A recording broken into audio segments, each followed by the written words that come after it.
I'm Allison from Learning at the Primary Pond, and in this video I'm going to share some adaptations, some changes that you can make to your phonics routines to support students who are learning English. So English is not their first language.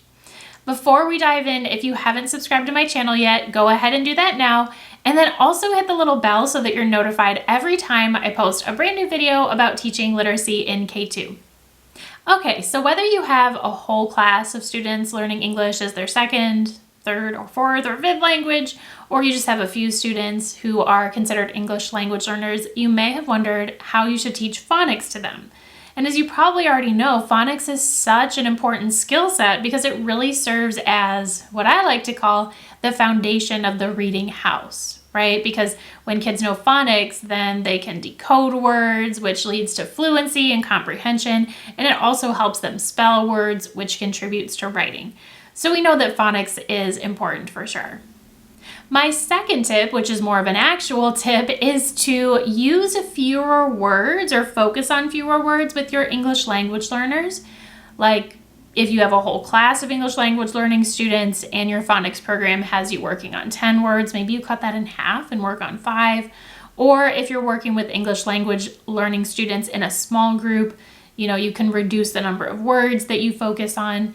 And the reason why I'm suggesting that you reduce the number of words that you work on, whether it's for decoding for them or spelling for them, is because not only do you want to be working on helping them master phonics in the context of words, but you also want to help them acquire vocabulary. So if you slow down a little bit and have them spell or read fewer words, then what you can do is spend a little bit more time on vocabulary with those students to make sure that they really understand what the words mean. Whereas with many of your other students, even though yes, you'll address the words that are less common and they might not know, many of the words that they're decoding and spelling will be familiar to them. So you can go through more words because they know what they mean, but with English language learners, focus on fewer words and really go deeper and make sure that not only can they spell and read these words, but also that they understand what the words mean. My next tip is when you're teaching phonics to English language learners, focus a little more on pronunciation. You might have to slow down and do a bit more pronunciation work than you would with students who already speak English.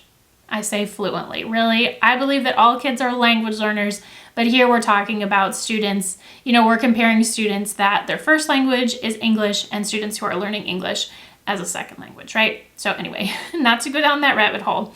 Focus on pronunciation by really having the kids look at your mouth. Okay, you can exaggerate your mouth movements as you're pronouncing different sounds like, oh, what does my mouth look like? Where is my tongue in relationship to my teeth? And then you can also give them little hand mirrors. You might even have some from your science kits that they can look at their own mouths in the mirror as they pronounce sounds.